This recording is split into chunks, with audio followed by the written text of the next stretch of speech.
তাহলে ওয়া আতমামতু আলাইকুম নি'মাতি, তাহলে আমার নিয়ামত তোমাদের উপর পরিপূর্ণ করে দেব। ঠিক আছে, বুঝতে পেরেছেন?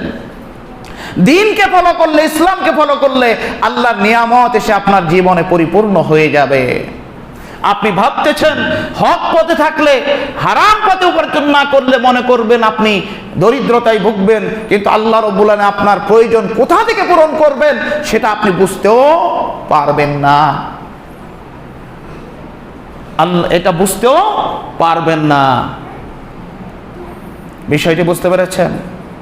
যদি কেউ এই যে ইসলামের পর আল্লাহ রাসূল সাল্লাল্লাহু আলাইহি ওয়াসাল্লামের মৃত্যুর পর যদি কোনো নতুন আমল চালু করে, সেটা কি গ্রহণযোগ্য হবে? সহিহ বুখারীর 2627 নম্বর হাদিস, 2696 নম্বর, 2696 নম্বর হাদিস সহিহ বুখারীর, আর মুসলিমের 1718 নম্বর হাদিস,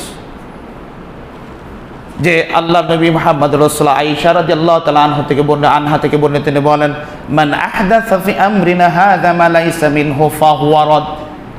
এমন কোন নতুন কিছু আমল বা নতুন কিছু কথা, নতুন কিছু দিক নির্দেশনা যেগুলো নতুন আবিষ্কার করা হয়েছে, যেগুলো আল্লাহর নবী এবং সাহাবায়ে কেরামকে আদেশ দেওয়া হয়নি, অর্থাৎ আমাদের দিক নির্দেশনা নেই, সেগুলোকে ফাহুয়া রাদ, প্রত্যাখ্যাত।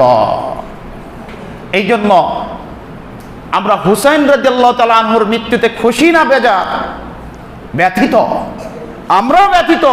কিন্তু এই ব্যথা ইসলামী শরীয়তে এটা জায়েজ নাই যে কোনো একজন ব্যক্তির মারা গেছে অনেক আগে, তার জন্য মৃত্যুবার্ষিকী প্রত্যেক বছর পালন করতে হয়। এটা সম্পূর্ণভাবে ইসলাম কি করেছে? নাকচ করেছে, হারাম করেছে। এটার কোনো দিক নির্দেশনা ইসলামে নাই। যদি ইসলামের উপর যদি কোনো ব্যক্তিত্বের কোনো মৃত্যুবার্ষিকী বৈধতা থাকতোই, তাহলে নবী মুহাম্মদুর রাসূলুল্লাহ সাল্লাল্লাহু আলাইহি ওয়াসাল্লামের মৃত্যুর দিনটা সাহাবায়ে কেরাম মৃত্যুবার্ষিকী হিসেবে পালন করতেন।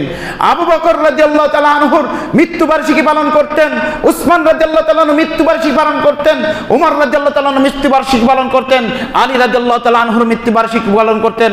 ওনাদেরকে মৃত্যুবার্ষিকী পালন করা হয়। তাহলে হুসাইন রাদিয়াল্লাহু তাআলা আনহু কি এই মুহাম্মদ সাল্লাল্লাহু আলাইহি ওয়াসাল্লামের চাইতে বড়? এই শিয়ারা হুসাইন রাদিয়াল্লাহু তাআলা মুহাম্মদ সাল্লাল্লাহু আলাইহি ওয়াসাল্লামের উপরে তুলে নিয়েছে। এটা শিয়াদের নীতি।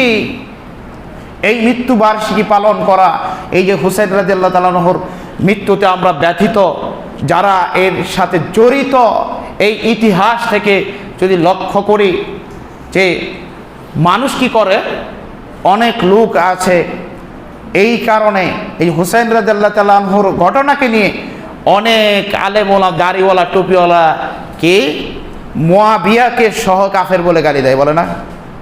অথচ মুয়াবিয়ার সম্পর্কে আল্লাহর নবী যে ফজিলত সম্পর্কে তো হাদিস বর্ণনা করে গিয়েছেন, মুয়াবিয়ার সম্পর্কে যে কোটি বাক্য মন্তব্য করে কাফের বলে, ওই ব্যক্তি কি হয়ে যাবে? কাফের হয়ে যাবে। মুয়াবিয়া এবং আলী রাদিয়াল্লাহু তাআলা দ্বন্দ্ব লাগিয়েছিল কে? এই শিয়ারাই। কারা লাগিয়েছিল?